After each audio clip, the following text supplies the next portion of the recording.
मृत्यूनंतर आत्म्याचा पहिला दिवस कसा असतो? गरुड पुराणानुसार आत्म्याच्या प्रवासाचे रहस्य. मृत्यू झाल्यानंतर पहिल्या दिवशी आत्म्यासोबत नेमकं काय घडतं? आत्मा आपल्या घरातच असतो का? की तो लगेच पुढच्या प्रवासाला निघतो?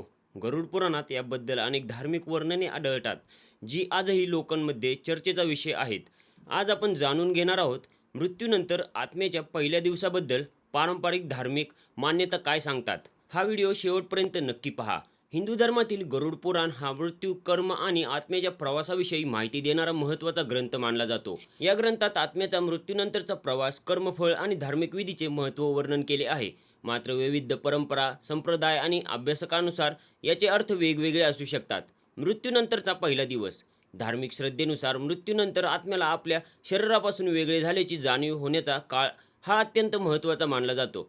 काही लोकमान्यतानुसार आत्मा आपल्या कुटुंबियाकडे, घराकडे किंवा परिचित वातावरणाकडे आकर्षित होतो, अशी श्रद्धा आहे.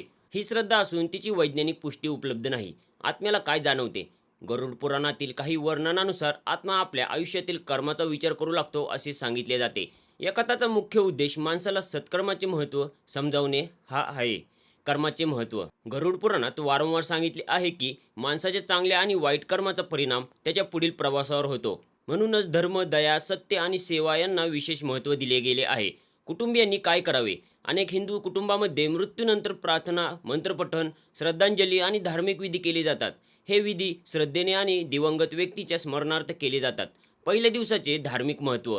काही परंपरांमध्ये पहिल्या दिवसापासूनच दिवा लावणे, प्रार्थना करणे आणि शांत वातावरण ठेवणे महत्त्वाचे मानले जाते. प्रदेश आणि परंपरेनुसार यामध्ये बदल असू शकतो. गरुड पुराणाचा मुख्य संदेश. गरुड पुराण भीती पसरवण्यासाठी नाही, ते आपल्याला सांगते सत्य बोला, चांगले कर्म करा, गरजूंना मदत करा, पालक आणि वडीलधाऱ्यांचा आदर करा, ईश्वराचे स्मरण करा. विज्ञान काय सांगते? आधुनिक विज्ञानाकडे आत्म्याच्या मृत्यूनंतरच्या प्रवासाचा प्रत्यक्ष पुरावा उपलब्ध नाही.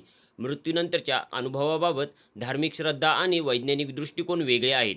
या कथामागील खरा अर्थ. गरुड पुराणातील आत्म्याच्या प्रवासाचे वर्णन हे नैतिक जीवन, कर्म आणि धर्माचे महत्त्व अधोरेखित करण्यासाठी आहे. यातून माणसाने चांगले जीवन जगावे हा संदेश दिला जातो. मग मृत्यूनंतर आत्म्याचा पहिला दिवस कसा असतो? याबाबत विविध धार्मिक मान्यता आहेत, परंतु सर्वांचा सार एकच आहे: जीवनात चांगले कर्म करा, कारण कर्मच माणसाची खरी ओळख ठरते. तुमच्या भागात मृत्यूनंतरच्या पहिल्या दिवसाबद्दल कोणती परंपरा पाळली जाते? कमेंटमध्ये नक्की सांगा. अशाच धार्मिक, आध्यात्मिक आणि रहस्यमय माहितीसाठी आमच्या चॅनलला सबस्क्राईब करा, व्हिडिओ लाईक करा आणि बेल आयकॉन दाबायला विसरू नका.